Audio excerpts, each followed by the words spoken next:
Tripping over the velvet ropes, a frail, poorly dressed old woman spilled onto the polished marble floor, a spectacle the elite patrons of downtown Phoenix's Sapphire Room found incredibly amusing. While the billionaires pointed and socialites laughed into their champagne flutes, one exhausted waitress wasn't laughing. Dropping her serving tray, she rushed to the grandmother's side, uncaring of the rich snobs or her tyrannical manager. What no one in that glittering room realized was that this fragile woman was no beggar, she was Rosa Moretti. In offering a simple act of kindness, that young waitress unknowingly altered the course of the Phoenix underworld forever. Chloe Bennett's feet were numb. It was hour 11 of a double shift at the Sapphire Room, Phoenix's most exclusive dining establishment, where a single plate of truffle risotto cost more than Chloe's weekly grocery budget.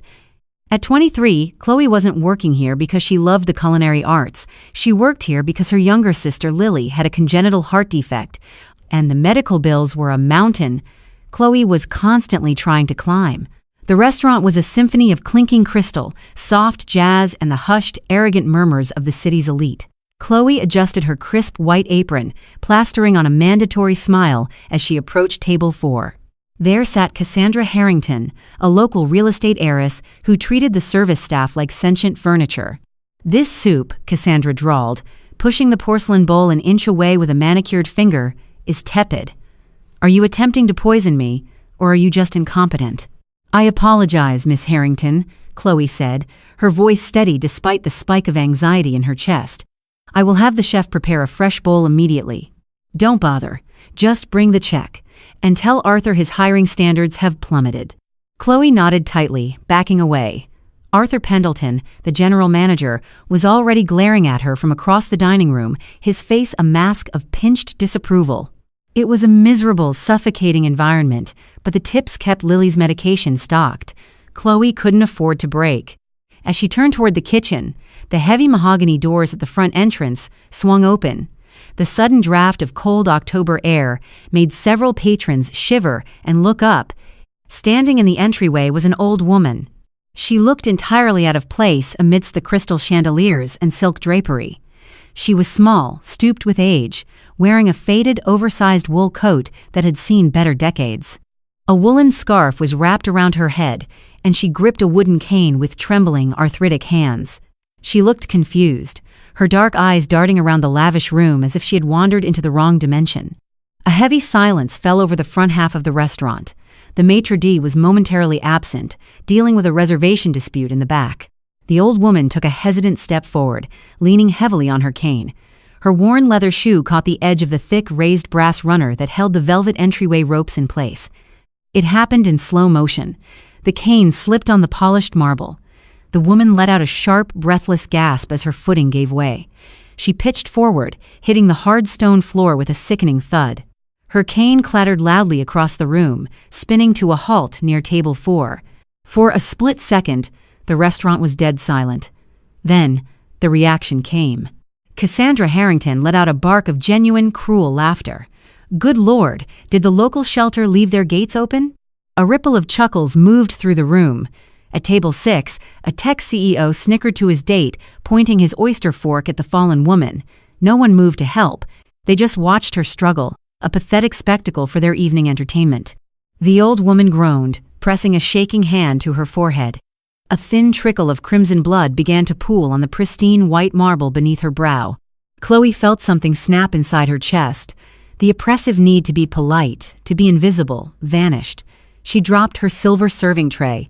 The crash of breaking porcelain and splashing water echoed like a gunshot, silencing the laughter. Ignoring the gasps of the patrons and Arthur's furious shout of her name, Chloe sprinted across the dining room. She slid to her knees beside the old woman, uncaring that the spilled water was soaking through her uniform skirt. "Ma'am? Ma'am, are you okay?" Chloe asked softly, gently placing a hand on the woman's frail shoulder. The old woman blinked, her dark eyes focusing on Chloe. Up close, her face was a map of deep wrinkles, but her eyes were startlingly sharp, carrying a depth of pain and resilience that took Chloe aback. "My head," the woman whispered, her voice gravelly and thick with an Italian accent. "I've got you," Chloe said. She pulled a clean-pressed cloth napkin from her apron and pressed it gently against the cut on the woman's forehead. Just hold still. Let's make sure nothing is broken. Chloe. The voice cracked like a whip. Arthur Pendleton marched toward them, his face purple with rage. What is the meaning of this? Get up immediately. Chloe looked up, her hand still pressing the napkin to the woman's bleeding head. Arthur, she's hurt. She fell and hit her head. We need to call an ambulance. We will do no such thing, Arthur hissed, looking around frantically at the staring patrons. She is a vagrant who trespassed. You are creating a scene. Get away from her. Get a mop for this blood and go to the back. Now. She is bleeding, Chloe said, her voice rising, shocked by the sheer callousness. I'm not leaving her. Arthur's eyes narrowed into venomous slits. You do not defy me in front of my guests. You are a waitress, Chloe. Nothing more. Leave her or you are fired. The old woman shifted, her hand reaching up to touch Chloe's wrist. Her grip was surprisingly strong. Go, child, she rasped. Do not lose your livelihood for an old fool. Chloe looked down at the woman. She thought of Lily's medications. She thought of the rent due on Friday. Then, she looked at the sneering faces of the wealthy patrons, the people who found an injured grandmother amusing. No, Chloe said firmly. She looked dead into Arthur's eyes. I'm not leaving her. And if you're the kind of man who would step over a bleeding woman to protect the aesthetic of your marble floor, I don't want to work for you anyway. Arthur stood rigid, practically vibrating with fury. You are done, Miss Bennett. Clean out your locker. You won't see a dime of this week's pay. He turned to a busboy, hovering nervously nearby. Get this woman out of my restaurant. If she resists, call the police. Don't touch her, Chloe snapped, waving the busboy off. I'm taking her. With painstaking care, Chloe helped the old woman sit up. The cut wasn't deep, but head wounds bled profusely. Chloe kept the napkin pressed to her skin, sliding an arm around the woman's waist and hauling her gently to her feet. The old woman leaned heavily against Chloe's side. As they slowly walked toward the heavy glass doors, the dining room remained quiet. Chloe kept her head held high, refusing to look at Cassandra Harrington or any of the others. She pushed the door open with her back, stepping out into the biting phoenix night. The cold wind whipped down Rush Street, slicing through Chloe's thin cotton uniform. The old woman shivered violently against her. Chloe guided her to a wrought iron bench a few yards away from the restaurant's glowing entrance. Sit here, Chloe said softly. She took off her own thin uniform cardigan and wrapped it around the woman's shivering shoulders. It wasn't much, but it was something. You lost your job, the old woman said. Her voice was stronger now, the confusion fading from her dark eyes. For me, why? Chloe sighed, kneeling in front of the bench to check the makeshift bandage. The bleeding had slowed to a stop, because my mother always told me you judge a society by how it treats its most vulnerable. And because nobody deserves to be laughed at when they're down. The old woman studied Chloe's face intently. It wasn't the look of a confused elder, it was an intense, calculating appraisal that made Chloe feel strangely exposed. What is your name, Piccola?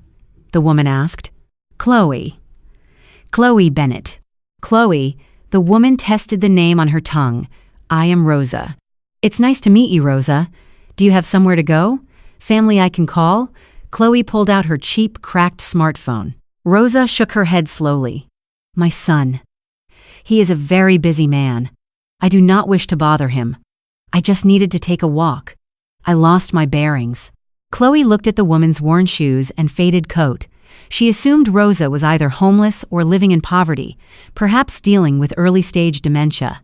Leaving her on a bench in October wasn't an option. Chloe dug into her apron pocket. She had exactly $23 to her name until she figured out how to get her final paycheck from Arthur. She pulled out the crumpled $20 bill. It was supposed to be for her bus fare and milk for the week.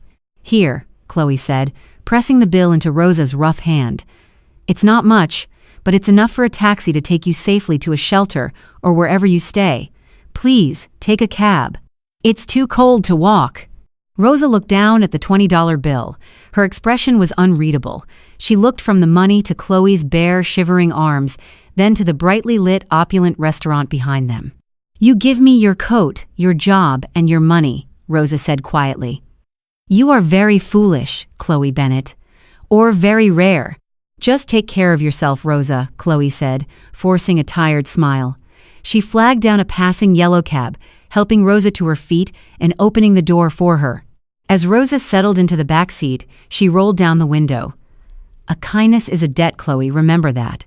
Chloe didn't think much of the cryptic words. She just nodded, gave the driver the $20, and told him to take the woman wherever she needed to go.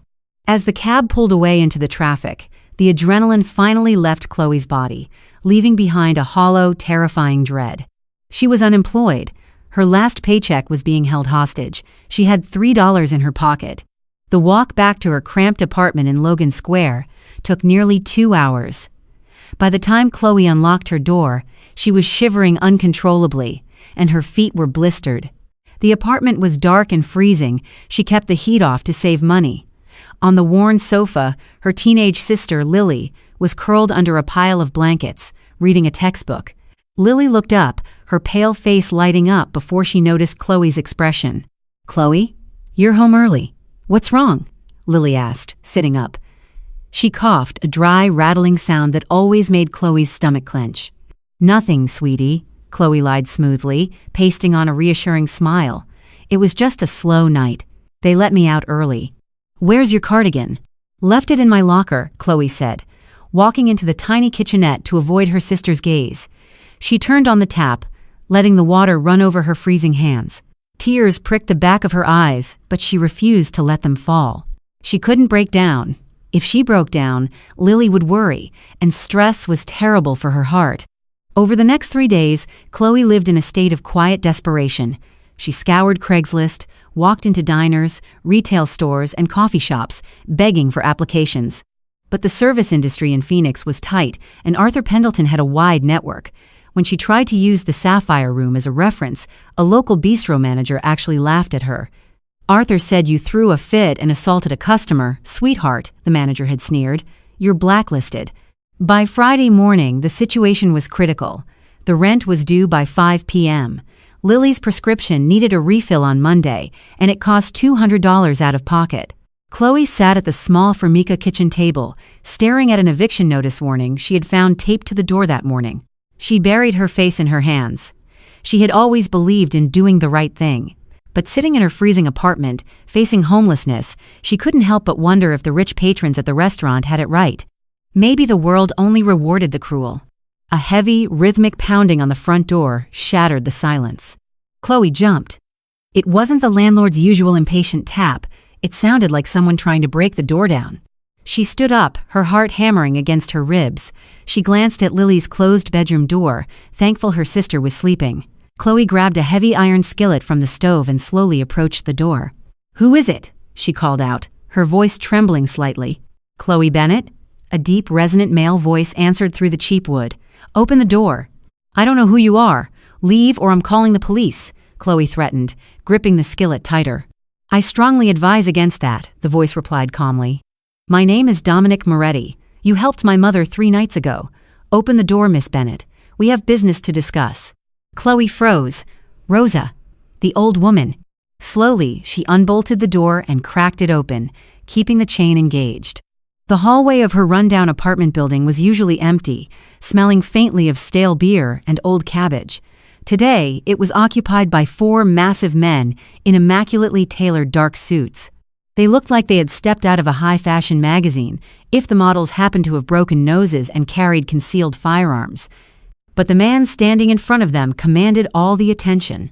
Dominic Moretti was in his early 30s, tall, broad-shouldered, and exuded an aura of dangerous, absolute authority. He wore a charcoal 3-piece suit that cost more than Chloe's life insurance policy. His hair was dark, slicked back, and his jawline looked like it had been carved from granite.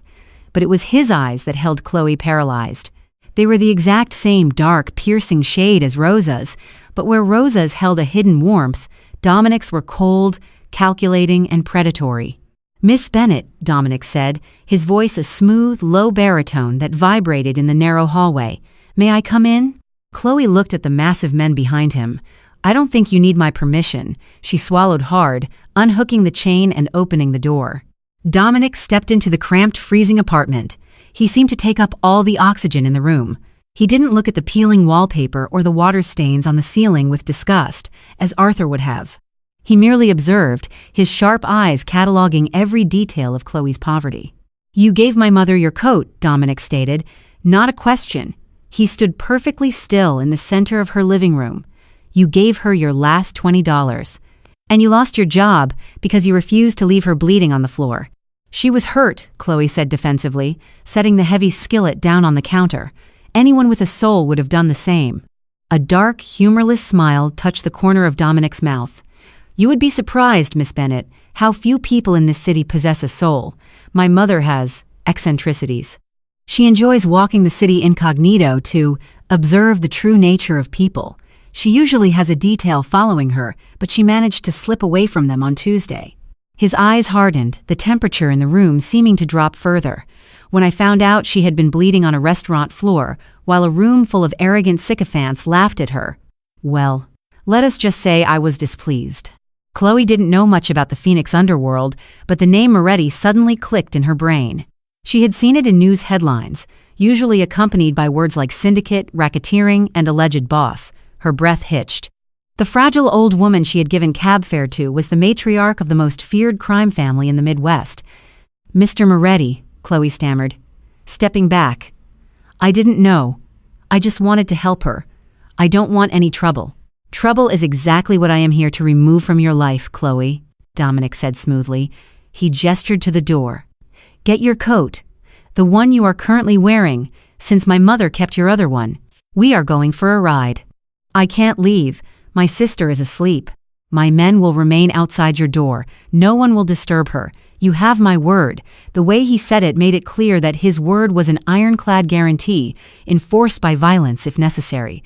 Feeling she had no choice, Chloe grabbed her threadbare winter jacket and followed him out. Outside her apartment building, 3 black, armored Cadillac Escalades idled at the curb. The neighborhood residents were peeking out of their windows, terrified and fascinated by the display of power. Dominic opened the rear door of the middle SUV himself, gesturing for her to get in. The interior smelled of rich leather and expensive cologne. Dominic slid in beside her, tapping the glass partition. The convoy pulled away smoothly. Where are we going? Chloe asked, gripping the door handle. To fix a mistake, Dominic replied, staring out the tinted window. 20 minutes later, the SUVs pulled onto Rush Street, stopping directly in front of the Sapphire Room. It was the middle of the lunch rush. The restaurant was packed. Dominic stepped out, buttoning his suit jacket. 2 of his men flanked him. He looked back at Chloe, extending a hand. Reluctantly, she took it and stepped onto the pavement. Stay close to me, he murmured. They walked through the heavy mahogany doors, bypassing the stunned maitre. The dining room was loud, but as Dominic Moretti walked through, a wave of silence washed over the tables, exactly as it had when his mother fell. But this time, no one was laughing. Men in expensive suits paled. Wealthy socialites suddenly found their salads fascinating. They all knew who he was. Arthur Pendleton was at the back, berating a busboy. He looked up, his face immediately draining of all color as he saw Dominic approaching. Then, Arthur saw Chloe trailing slightly behind him, and confusion warred with the terror on his face. Mr. Moretti, Arthur stammered, his voice cracking. He practically bowed.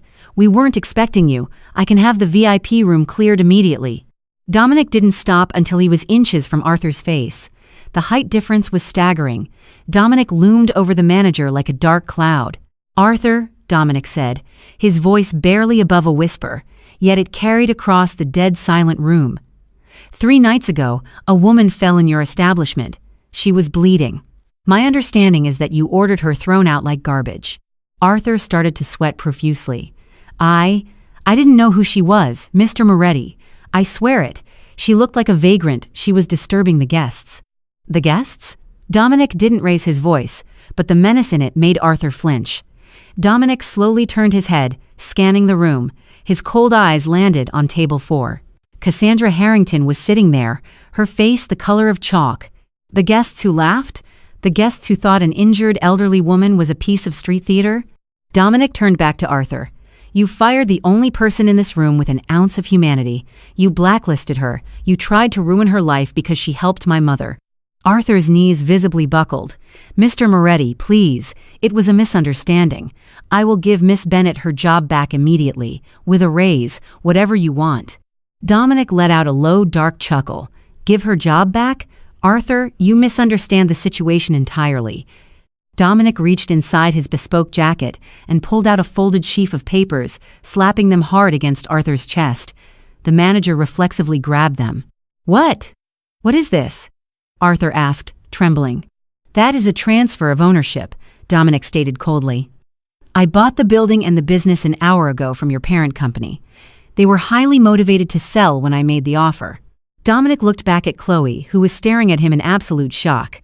He then looked back at Arthur, a cruel, satisfied smile forming on his lips.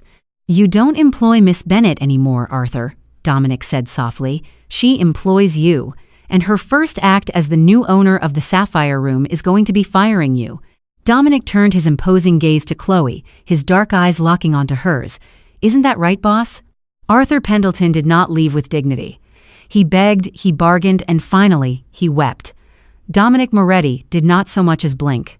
He simply nodded to one of his massive, stone-faced men, who gripped Arthur by the collar of his tailored suit and physically dragged him out through the service doors. The wealthy patrons in the dining room sat frozen, their expensive meals turning cold. Cassandra Harrington had quietly slipped out the side exit minutes ago, leaving her platinum credit card on the table. Chloe stood paralyzed, the crisp, legal transfer of ownership papers trembling in her hands. She looked from the ink of her own name, hastily typed into the buyer's slot, to the towering man beside her. "I can't accept this," Chloe breathed, her voice barely audible over the soft, terrified jazz still piping through the speakers. "Mr. Moretti, this is a multi-million-dollar establishment. I gave your mother a $20 bill and an old sweater." Dominic stepped closer. Up close, he smelled of bergamot and danger. "The Moretti family does not measure value in currency, Miss Bennett. We measure it in loyalty, respect, and blood. You showed my mother respect when the rest of this city treated her like dirt. You bled your own livelihood for her. This," he gestured vaguely to the opulent dining room, "is merely balancing the scales. The Morettis owe debts to no one." Before Chloe could argue further, Dominic checked his heavy Patek Philippe watch. "Come, my mother wishes to see you. Properly, this time." The ride to Highland Park was silent. The black Escalades glided through the Phoenix traffic, leaving the gritty city behind for sprawling estates hidden behind wrought iron gates. They pulled into a massive, heavily guarded compound overlooking Lake Michigan. When Chloe stepped into the grand foyer, her breath caught. It looked like a modern European palace, all dark wood, imported marble, and priceless art. Sitting in a leather wingback chair by a roaring fireplace was Rosa Moretti. She looked nothing like the frail vagrant from Tuesday night. She was draped in dark, elegant cashmere, a string of flawless pearls resting against her collarbone.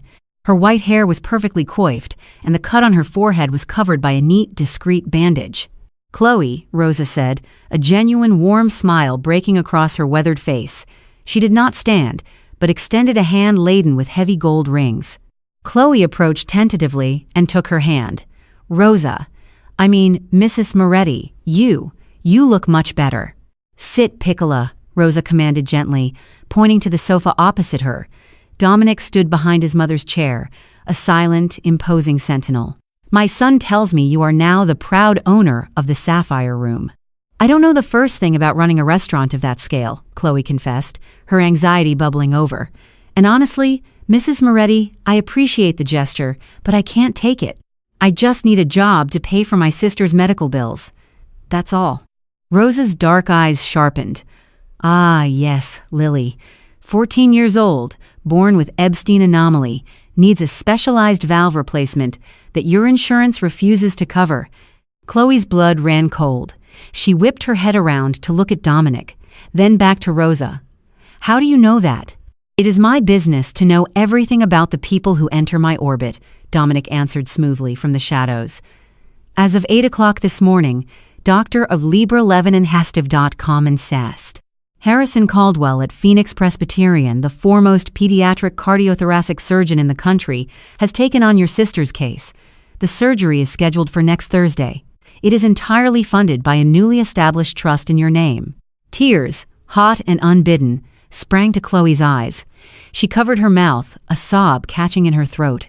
She had spent 2 years watching her sister slowly wither away, begging hospital billing departments for extensions.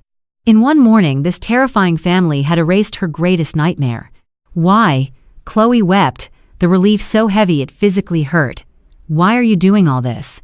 "Because you are a good girl in a city of vipers," Rosa said softly.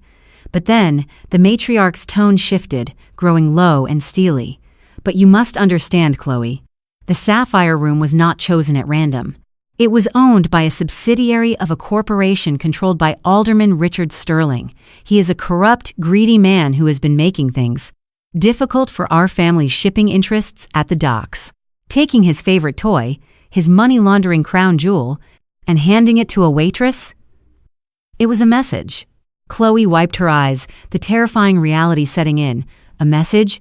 So, I'm a pawn?" Dominic stepped forward, his jaw tight. "You are not a pawn. You are under the protection of the Moretti family.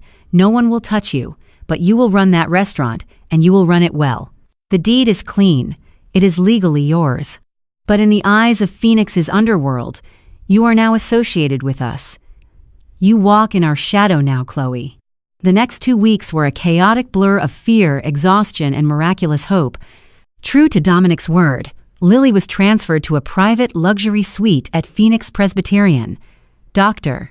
Caldwell, a man whose waitlist was usually 2 years long, treated Lily as if she were the daughter of a president. When Chloe sat by Lily's bed after the 8-hour open-heart surgery, watching her sister's chest rise and fall with a strong, steady, healthy rhythm for the first time in her life, Chloe decided she didn't care if Dominic Moretti was the devil himself. He had saved her sister. But dealing with the devil came with daily trials. Taking over the Sapphire Room was a trial by fire. Chloe immediately raised the wages of the back-of-house staff, promoted the busboys, and fired the snooty maitre d' who had mocked her on her way out. She worked 18-hour days, learning inventory, balancing ledgers, and navigating the temperamental executive chef. Dominic was a constant, unnerving presence. He didn't interfere with the restaurant's daily operations, but he was always there. He would take a corner booth in the back 3 nights a week, nursing a glass of bourbon, his dark eyes tracking her every move across the floor. He had also assigned 2 massive men in suits, Polly and Vince, to stand outside her apartment and drive her to work. Chloe hated the surveillance, but she couldn't deny the strange flutter in her stomach every time Dominic's gaze met hers. It was a terrifying, magnetic pull. The real trouble began on a rainy Tuesday in late November. Chloe was at the host stand when the front doors banged open. A group of 4 men swaggered in, shaking the rain from their heavy trench coats. They weren't the usual billionaire tech bros or old money socialites. They were rough, with thick necks and cruel eyes. Leading them was Thomas "Tommy" Gallagher. Chloe recognized him from the police blotters she used to read in the local paper. He was the head of the South Side Irish Syndicate, a brutal, volatile faction that had been warring with the Morettis for territory for a decade. Tommy strolled up to the host stand, chewing on an unlit cigar. He looked Chloe up and down with blatant, filthy disrespect. "Well, well, you must be the new flavor of the month," Tommy sneered, his thick Phoenix accent grating. "Arthur used to run a tight ship. Now I hear Moretti handed the keys to a skirt who serves soup." Chloe kept her face blank, her heart hammering against her ribs. She remembered Dominic's cold authority and channeled it. "Can I help you, Mr. Gallagher?" Tommy raised an eyebrow, amused. "She knows my name." "Cute. Listen, sweetheart. I need the VIP room in the back for Thursday night. High-stakes poker. Same arrangement I had with Arthur. I bring the booze, I bring the guys, you take 20% of the house cut and keep your mouth shut." Chloe felt the eyes of her staff on her. She knew what this was. It was a test. If she let Gallagher run an illegal, high-stakes gambling ring in her back room, she was complicit. If the police raided it, she would lose her liquor license, the restaurant, and go to jail. Furthermore, allowing a rival boss to operate in a Moretti-protected venue was a death sentence. "I'm afraid the VIP room is booked on Thursday, Mr. Gallagher," Chloe said evenly. "In fact, it's booked indefinitely. We don't host private gambling events here anymore." Tommy's amused smirk vanished, replaced by a dark, ugly scowl. He leaned across the host stand, getting so close Chloe could smell the stale whiskey on his breath. "You listen to me, you little bitch," he hissed, his voice dropping to a lethal pitch. "I don't give a damn whose bed you're warming. This is my city. I play where I want. You're gonna open that room, or I'm gonna burn this overpriced cafeteria to the ground with you in it." One of the waiters dropped a glass. The shatter echoed loudly. Before Tommy could say another word, a heavy hand clamped onto his shoulder. Tommy tried to wrench away, but the grip was like a steel vise. It was Polly, one of Dominic's men, who had been sitting quietly at the bar. "The lady said the room is booked, Tommy," Polly rumbled, his other hand casually resting inside his jacket near his holster. Tommy looked at Polly, then back at Chloe. He spat the unlit cigar onto the pristine marble floor. "Tell your boss this ain't over," Tommy spat. "You think a piece of paper keeps you safe, girlie? You're playing in the deep end now. You're gonna drown." He and his men stormed out into the rain. Chloe gripped the edge of the host stand to keep her knees from giving out. The shadow Rosa had warned her about had just turned into a monster at her door. The retaliation did not take long. 3 nights later, at 2 a.m., Chloe was awakened by a frantic phone call from her night manager. Someone had driven a stolen pickup truck backward through the front plate glass windows of the Sapphire Room. The damage was catastrophic. Thousands of dollars of vintage wine smashed, custom drapery ruined, the pristine marble floor cracked and covered in debris. When Chloe arrived at the scene, the police had already cordoned off the area. Standing amidst the shattered glass, completely ignoring the officers, was Dominic Moretti.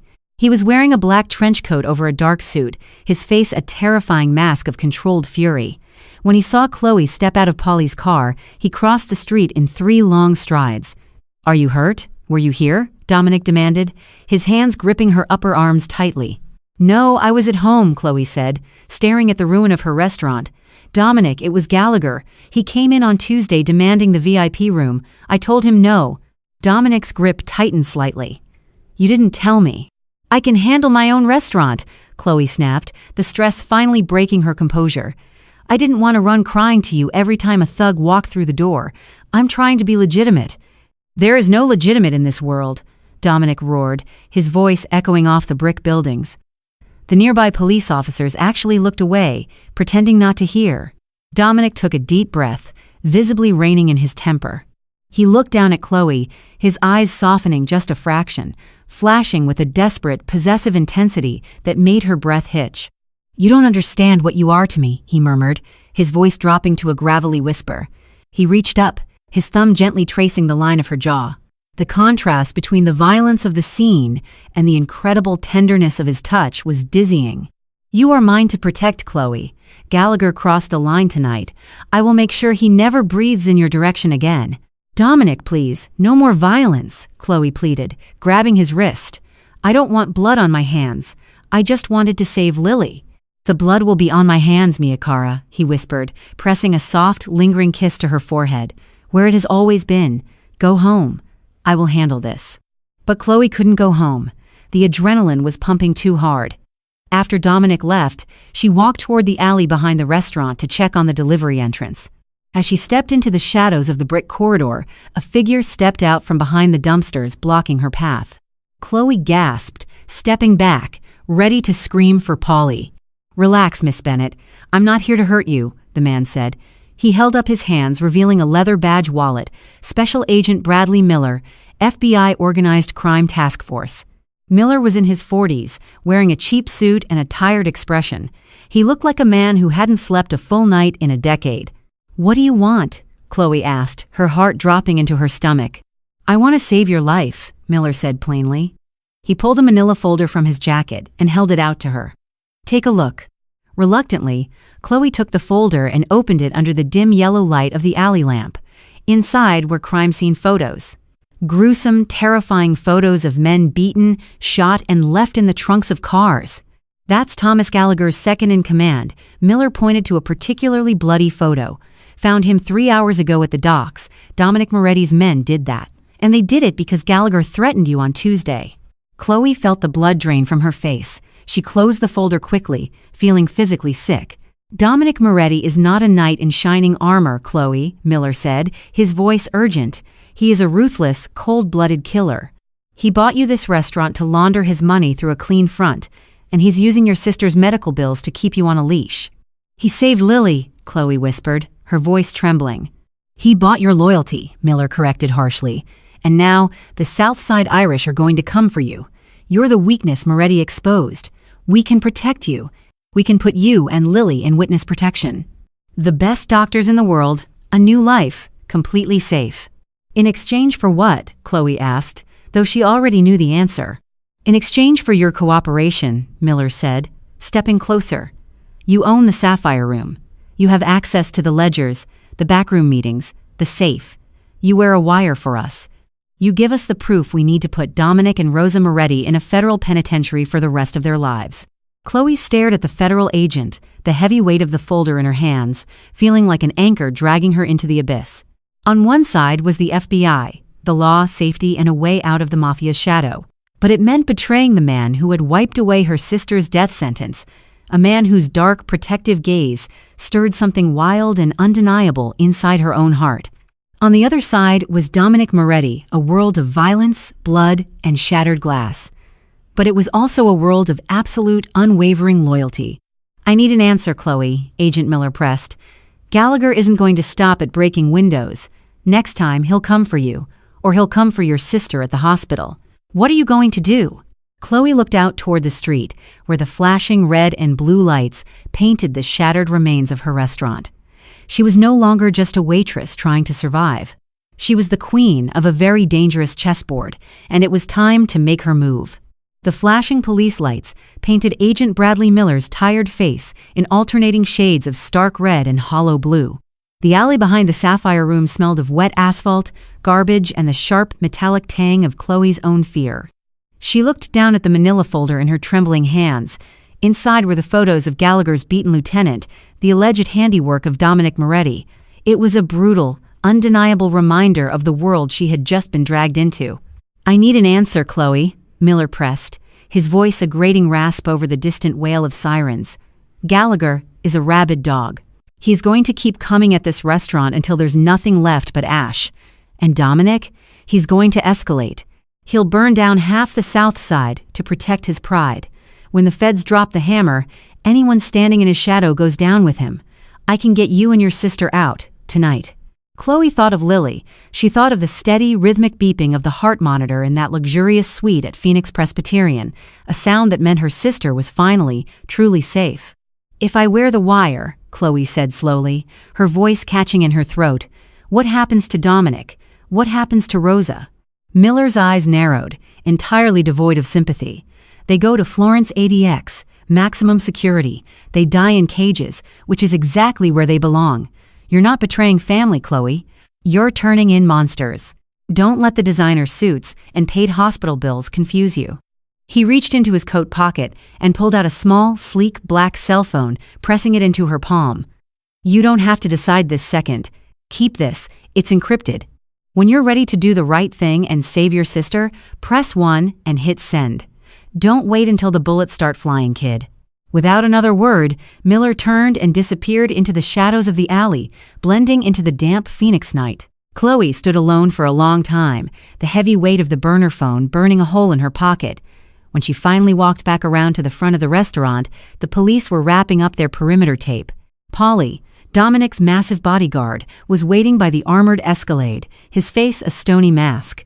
Boss says I'm taking you straight home. 2 men on your door until morning, Polly grunted, opening the rear door. Chloe didn't argue. She climbed into the cavernous, leather-scented SUV, feeling entirely numb. The next morning, Chloe didn't go to the restaurant. Instead, she took an Uber to Phoenix Presbyterian. She needed to see the only thing that mattered. Lily's room on the VIP cardiology floor looked more like a 5-star hotel suite than a hospital room. Sunlight streamed through the large bay windows, illuminating the vases of expensive white orchids that arrived daily unsigned, but Chloe knew they were from Rosa. Lily was sitting up in bed, color in her cheeks that Chloe hadn't seen in years. She was laughing at something on her tablet, a pure, joyous sound that brought immediate tears to Chloe's eyes. "Hey you," Chloe whispered, walking in and kissing her sister's forehead. "Chloe! The nurses said you might be too busy with the restaurant to come today." Lily smiled brightly. "Dr. Caldwell came by. He said my echocardiogram is perfect. I might get to go home next week." "That's amazing, sweetie," Chloe choked out, sitting on the edge of the bed and taking Lily's hand. The skin was warm. The terrifying bluish tint that used to haunt Lily's nail beds was completely gone. As Lily babbled excitedly about the physical therapy plans, Chloe's eyes drifted to the bedside table. A thick, cream-colored envelope sat there. Chloe recognized the heavy, embossed stationery of the hospital's billing department. She reached out and opened it. It was an itemized receipt for the surgery, the ICU stay, the private suite, and the team of world-class specialists. The total was nearly $800,000. At the bottom, stamped in bold green ink, were the words, "Paid in full, Moretti Pediatric Trust." Agent Miller's words echoed in her head. He bought your loyalty. Maybe he did. But looking at her sister, alive and glowing with health, Chloe realized something profound. If this was the price of her soul, she would pay it 1,000 times over. She would burn in hell before she let the people who saved Lily rot in a federal cell. But a nagging suspicion clawed at her. Tommy Gallagher was notoriously hot-headed, but driving a truck into a Moretti-protected asset was practically a declaration of war. It was sloppy, and Agent Miller had shown up mere minutes after the crash, completely alone, with a fully prepared Witsec pitch. Chloe left the hospital with a hardened resolve. She took a cab straight to the site of her ruined restaurant. Contractors were already there, sweeping glass and boarding up the massive hole in the facade. She walked into the back office, locking the door behind her. The room was untouched by the crash. She sat at Arthur's old mahogany desk and pulled out the encrypted burner phone Miller had given her. She stared at it for a long time. Then, she opened the bottom drawer of the desk, pulling out a small toolkit. With careful, deliberate movements, Chloe popped the back casing off the burner phone. She wasn't a tech genius, but she knew enough from her younger years of fixing broken electronics to save money. She bypassed the standard operating system and accessed the phone's raw storage directory through a backdoor terminal app. What she found made the blood freeze in her veins. The phone wasn't just encrypted for communication with the FBI. It had an automated ping history. It was tracking her location, and it was broadcasting that location to 2 separate IPs. One belonged to a federal server in Washington. The other was a local IP. Chloe cross-referenced the local IP using a sketchy database website she found online. The address belonged to a warehouse holding company registered to a man named Seamus O'Connor. Seamus O'Connor was Tommy Gallagher's cousin and his primary money launderer. Agent Miller wasn't trying to save her. He was playing both sides. He was going to use Chloe to get the wiretap evidence to arrest Dominic, securing his career-making bust. Then, by giving her location to the Irish syndicate, he was going to let Gallagher tie up the loose ends. Chloe and Lily would never make it to witness protection. They would be slaughtered the moment Dominic was in handcuffs. A cold, terrifying calm settled over Chloe. She carefully put the phone back together. She wasn't a pawn anymore. She was a woman fighting for her family's survival, and she was done playing by everyone else's rules. She didn't call Dominic. She knew exactly who she needed to speak to. The iron gates of the Moretti compound in Highland Park groaned open as Chloe's designated Escalade pulled through. She had explicitly ordered Polly to bring her to the estate, overriding his protests that Dominic was in a meeting at the downtown docks. "I don't need to see Dominic," Chloe had told him flatly. "I need to see his mother." Rosa Moretti was in the estate's sprawling greenhouse, meticulously pruning a rare black orchid. She wore a simple silk blouse and gardening gloves, looking like a wealthy retiree, but the sharp, assessing look she gave Chloe when she entered was entirely lethal. "Chloe," Rosa said smoothly, setting down her pruning shears, "to what do I owe the pleasure? My son is tearing the city apart looking for the men who damaged your restaurant. He should be back by nightfall."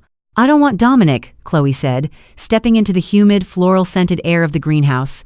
"I want the person who actually runs this family." Rosa paused. A slow, dangerous smile crept across her weathered face. She removed her gardening gloves, laying them neatly on the potting table. "A bold statement, Piccola. My son is the Dawn." "Dominic is the sword," Chloe corrected, her voice steady despite the adrenaline coursing through her. "But you're the hand that swings it. I need your help, Rosa. We have a very serious problem." Rosa gestured toward a wrought iron patio set in the corner of the greenhouse. "Sit. Tell me everything." For the next 20 minutes, Chloe laid it all out. She told Rosa about Agent Miller cornering her in the alley. She told her about the offer of witness protection, the wiretap, and the encrypted phone. Finally, she revealed what she had found on the phone's hard drive, the dual ping, sending her location directly to Tommy Gallagher's crew. Rosa listened in absolute silence, her dark eyes unblinking. When Chloe finished, the older woman steepled her fingers, resting her chin on them. "Agent Miller," Rosa murmured, the name sounding like poison on her tongue. "We have suspected for years that he was taking kickbacks from the Irish, but we never had the proof. He is a greedy, desperate man, and greedy men make fatal errors." Rosa looked at Chloe, a newfound, profound respect shining in her eyes. "You could have run, you could have taken the wire, handed Dominic to the feds, and hoped Miller was telling the truth. Why did you come to me?" "Because you saved my sister," Chloe said simply, her gaze unwavering. "And because I don't abandon the people who bleed for me. You taught me that." A soft chuckle escaped Rosa's lips. "You are magnificent, Chloe Bennett. Dominic has no idea what he has found in you. He thinks you are a delicate flower he must shield from the storm. He does not realize you are the lightning." "What do we do?" Chloe asked. "Miller is expecting me to press that button and agree to the wire. If I don't, Gallagher will attack again." "Then we give them exactly what they want," Rosa said, her mind already working 10 steps ahead. "We give them a stage, we give them a wire, and we give them enough rope to hang themselves." Rosa outlined the plan. It was audacious, brilliant, and incredibly dangerous. It required Chloe to play the role of the terrified, compliant informant to perfection. The next day, Chloe stood in the boarded-up ruins of the Sapphire Room. The contractors had managed to make the VIP backroom operational, sealing it off from the destroyed main dining floor. Chloe took out the burner phone, took a deep breath, and pressed one. Agent Miller answered on the first ring. "Tell me you're ready to be smart, Chloe." "I'll do it," Chloe said, injecting as much panic and tears into her voice as she could muster. "Gallagher's men drove by my apartment this morning. I'm terrified. I want out. I'll wear the wire." "Good girl," Miller said, a sickening smugness in his tone. "I'll arrange a drop for the equipment. When can you get Dominic in a room, speaking freely?"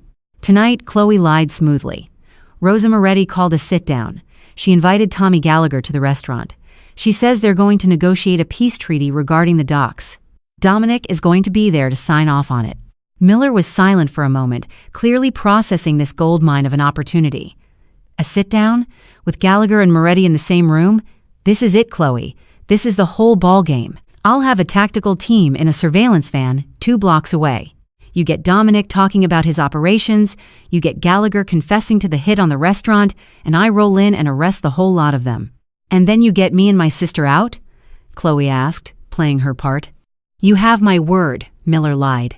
3 hours later, Dominic Moretti stormed into the VIP room of the Sapphire Room, looking like a tempest of violent fury. He slammed his hands down on the mahogany table, glaring at Chloe and his mother, who was calmly sipping an espresso. "Are you out of your minds?" Dominic roared, the veins in his neck bulging.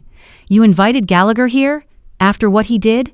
I should be feeding him his own kneecaps, not pouring him a drink." "Sit down, Dominic," Rosa commanded, her voice slicing through his rage like a scalpel. "You are thinking with your fists. We are playing a much larger game." Dominic looked at Chloe, his expression softening into one of desperate concern. He crossed the room, taking her face in his large, warm hands. "Chloe, you cannot be here for this. If Tommy walks through those doors, I cannot guarantee the crossfire. You need to leave." Chloe looked up into his dark, storm-filled eyes. She reached up, placing her hands over his. "I'm not going anywhere, Dominic. This is my restaurant, and I'm the bait." Dominic froze, looking from Chloe to his mother in absolute horror. "What have you done?" he hissed at Rosa. Chloe stepped back and unbuttoned the top of her blouse, revealing a tiny, state-of-the-art microphone taped to her collarbone, courtesy of Agent Miller's dead drop. "Agent Miller is listening to everything right now," Chloe whispered, pointing to the wire. Then, she pulled out a secondary microscopic earpiece and held it up. "But what Miller doesn't know is that we are recording him too, and broadcasting it to someone much higher up." Dominic stared at her, the realization of what she had orchestrated washing over him. The anger in his eyes slowly morphed into absolute, awestruck devotion. "You," Dominic breathed, a dark, reverent smile touching his lips. "You are going to be the death of me, Chloe Bennett." "No," Chloe said firmly, her eyes flashing with defiance. "I'm going to be the reason you survive." At exactly 9 p.m., the heavy back doors of the VIP room swung open. Tommy Gallagher walked in, flanked by 3 of his biggest, ugliest enforcers. Tommy wore a smug, arrogant grin, clearly believing he had the upper hand. He thought the Morettis were bowing to his pressure. He thought his FBI dog, Miller, was about to clear the board for him. Well, well, Tommy sneered, taking a seat opposite Dominic. A bit drafty in the front of the house, ain't it, Chloe? You really should invest in thicker glass. Dominic's jaw tightened so hard it looked like the bone might snap, but a sharp look from Rosa kept him in his chair. Chloe stood by the private bar, her hands shaking just enough to look convincing for the cameras she knew Gallagher's men were sweeping for. She poured 3 glasses of vintage Macallan scotch and brought them to the table. "Let us skip the pleasantries, Thomas," Rosa said coldly, not touching her glass. "You attacked an establishment under our protection. You have been harassing our shipping containers at the South Docks. You are acting like a man who wants a war." Tommy leaned back, lighting a cigar and blowing the smoke directly toward Dominic. "I'm acting like a man who knows the old guard is getting weak. You're slipping, Rosa. Buying restaurants for waitresses? Letting a skirt run your operations? The Irish are taking the docks, and as tax for the trouble you've caused me, I'll be taking 50% of the sports betting rings on the west side." "You ask for much," Dominic said, his voice a low, lethal hum. He leaned forward, planting his elbows on the table. "Tell me, Tommy, was it worth it, driving that truck through the window? Putting my people in danger?" Keep talking, Chloe thought, knowing Miller was listening in his van, waiting for the confession. Tommy laughed, a harsh, grating sound. "Worth every penny I paid the junkie to drive it. And don't think I didn't enjoy putting your second-in-command in the hospital last month. You're done, Moretti." In the surveillance van 2 blocks away, Agent Miller grinned like a jackal. He had Gallagher confessing to a mob hit, and Dominic right there with him. It was a career-making double tap. "Send a SWAT team," Miller ordered into his radio. "Raid the building. Arrest everyone." Back in the VIP room, Chloe's earpiece crackled. It wasn't Miller. It was a calm, authoritative voice. "We have the feed, Miss Bennett. The target is moving. Hold your position." "You think you've won, Tommy," Rosa said softly, a terrifying glint of amusement in her eyes. "You think your little arrangement with Agent Miller makes you untouchable." Tommy's smug grin faltered for a fraction of a second. "I don't know what you're talking about, old woman." "Oh, I think you do," Dominic purred, leaning back in his chair. "We know Miller promised to take me off the board so you could have the city. We know he's feeding you information. How much does a corrupt federal agent cost these days, Tommy? $1 million?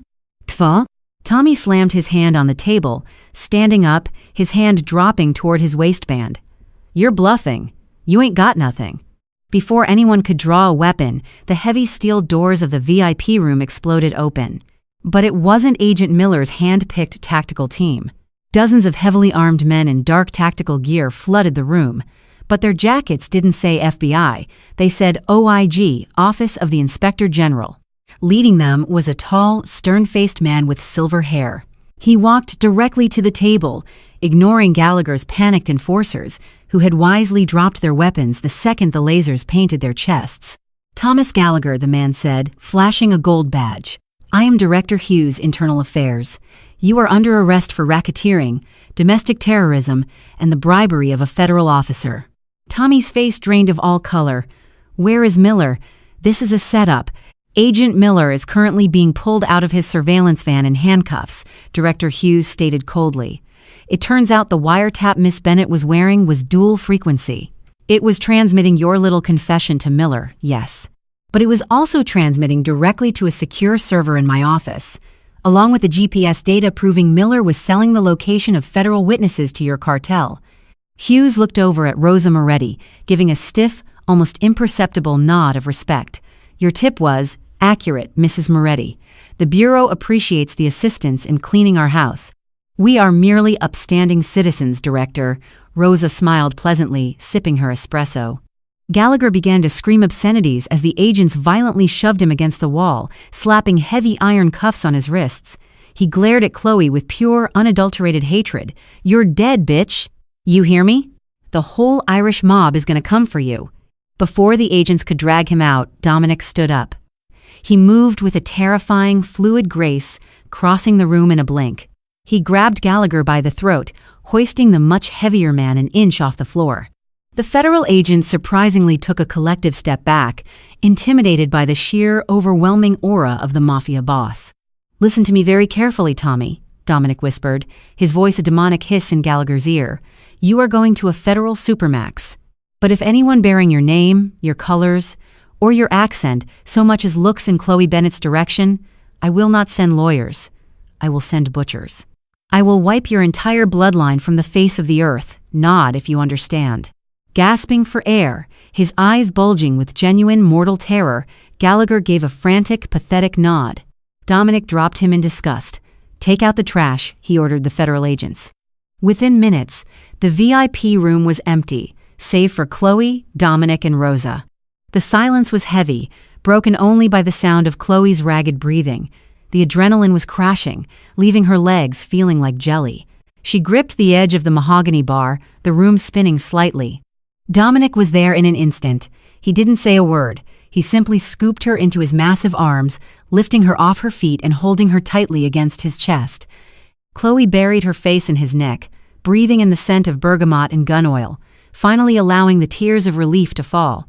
He held her with a fierce, possessive desperation, one hand stroking her hair, the other anchored securely around her waist. "It's over, Mia Cara," Dominic murmured into her hair, his lips pressing against her temple. "You did it. You outplayed them all. You are safe. Lily is safe. I swear it on my life." Rosa stood up slowly, leaning on her cane. She looked at the two of them, a soft, satisfied smile gracing her ancient features. "You have found yourself a queen, my son. See that you treat her as such." With that, the matriarch quietly slipped out of the room, leaving them alone. Dominic pulled back slightly, framing Chloe's tear-stained face in his hands. His dark eyes, usually so cold and guarded, were entirely open, burning with a love and reverence that took her breath away. "I bought this restaurant to protect you," Dominic said softly, his thumbs brushing away her tears. "But you just protected my entire family. I owe you a debt I can never repay, Chloe." Chloe looked up at the ruthless Mafia boss, the man who had terrified her, infuriated her, and ultimately saved everything she loved. She reached up, pulling him down until their lips were inches apart. "A kindness is a debt, Dominic," Chloe whispered, echoing his mother's words from that fateful night on the street. "You can spend the rest of your life paying me back." Dominic let out a low groan, capturing her lips in a kiss that was a promise, a claim, and a surrender all at once. It was a kiss forged in fire and blood, sealing a bond that the city of Phoenix would come to fear and respect for generations. The waitress had saved the queen, she had captured the king, and now she owned the board. Chloe Bennett's life transformed from a desperate struggle for survival into a reign over Phoenix's elite underworld, all because she chose compassion when the rest of the room chose cruelty. She didn't just save Rosa Moretti from a humiliating fall, she ultimately saved the entire Moretti syndicate from a devastating betrayal. By outsmarting a corrupt federal agent and a ruthless rival mob boss, Chloe proved that true power isn't just about violence, it's about loyalty, intellect, and unyielding courage. Now, standing side by side with Dominic, she isn't just a protected waitress, she is the undisputed queen of the city, holding the heart of its most dangerous man. Did Chloe's incredible journey and brilliant final trap leave you breathless? If you loved this story of karma, mafia romance, and epic revenge, please smash that like button. Share this video with your friends, and don't forget to subscribe to our channel for more thrilling drama stories.